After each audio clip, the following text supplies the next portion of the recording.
Humans are weird. Charlie Horse. The local star sent its pale rays weakly through the dense gray clouds that had been rolling unceasingly over the power station for weeks. Commander flexed his legs one at a time and debated running along the walkways that lined the massive walls of the room to turn on the main lighting. Without much hope, he pulled up the central computer controls on his tablet. As he had expected, the lighting and temperature controls were still the same grayscale that humans use to indicate a non-functional link. Expanded his lungs slowly and adjusted his insulating sweater so that it was a bit looser around the joints before rising from the stool his abdomen had been resting on. The concept of being forced to wear thermal regulation layers within an established structure was something he still disliked, and even with that, he found he required a small space heater to maintain a comfortable temperature when doing more sedentary work. Taking command of a human-built pre-contact had taught him many new and interesting ways of suffering quietly during the workday. As such an assignment was designed to, he supposed, rubbing his face under his primary eyes. His cultural understanding had certainly been expanded. He flexed once more and began skittering briskly along the walkway. The metal composite material under his paws vibrated in impossibly low tones as the walls they were anchored to flexed in response to the power of the storm outside. Commander shivered as he went, wondering if it was the cold or the unease that caused his hairs to bristle against his sweater. The manual controls were lengths away from his work area, something that he had not thought could be an issue before he took the assignment. "You learn something new every day, as the humans say," he clicked to himself. "I need to formally measure this distance," he observed to himself. "It feels far longer than what the official records indicate." He finally reached the panel and reached up to touch the control for the lights. The moment his paw touched the screen, the walkway shuddered strongly enough to make him clutch the wall in panic. For an embarrassed long moment, he frantically attempted to figure out what button he had inadvertently touched. However, the main lights were on, and even a cursory examination of the control panel showed that there was no other control that could have caused the base to shudder like that if activated. Slowly pulled his appendages away from the wall and considered the situation. He had gotten fairly used to the vibrations caused by the storms. This felt more localized, smaller in scale, but it was still something to be investigated. "One of the benefits of human-built base was supposed to be that nothing could break them apart," he clicked to himself. He ignored the voice in his head that sounded remarkably like his first tutor that added, "except humans."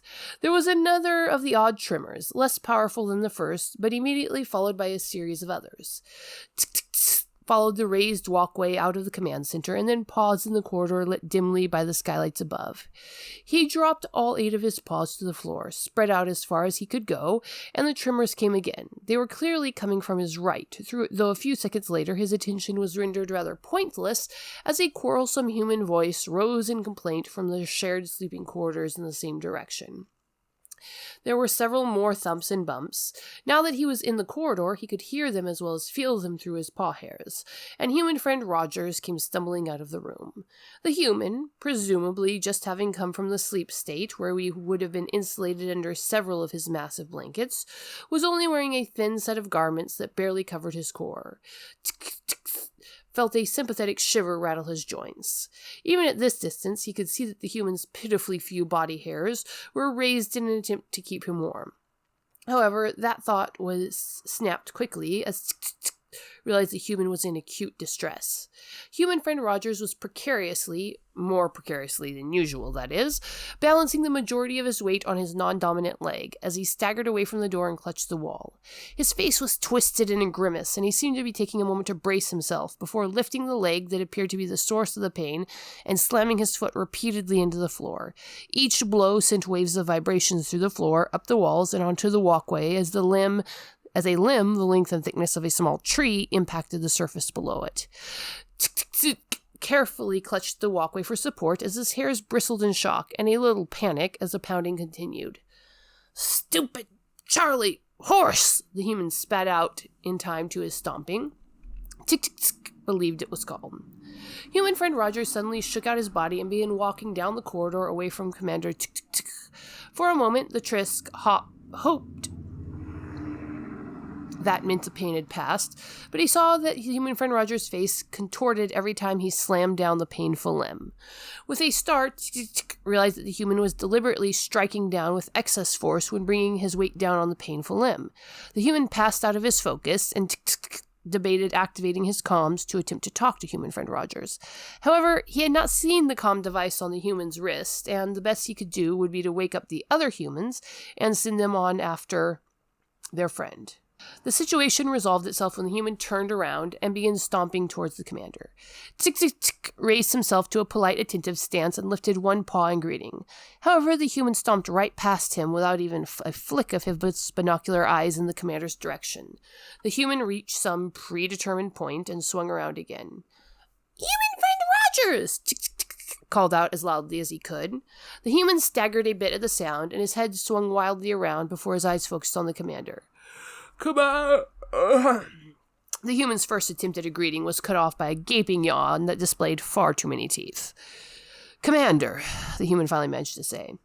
"Are you in pain, human friend Rogers?" Tick made sure to put the proper tones of a question into the words. "A bit," the human admitted with a shrug.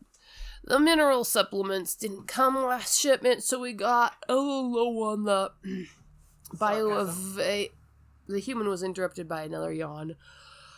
"Ain't got enough magnesium to eat," the human finished, before staring at the commander with a blank face. "And that causes you pain?" asked, confusion distracting him from the constraining sweater. "Muscles can't work right without it," the human said. "When we're sleeping, sometimes the calves get all painful without it. We got more coming, of course. And we ain't gonna die, but we gotta live with it till then."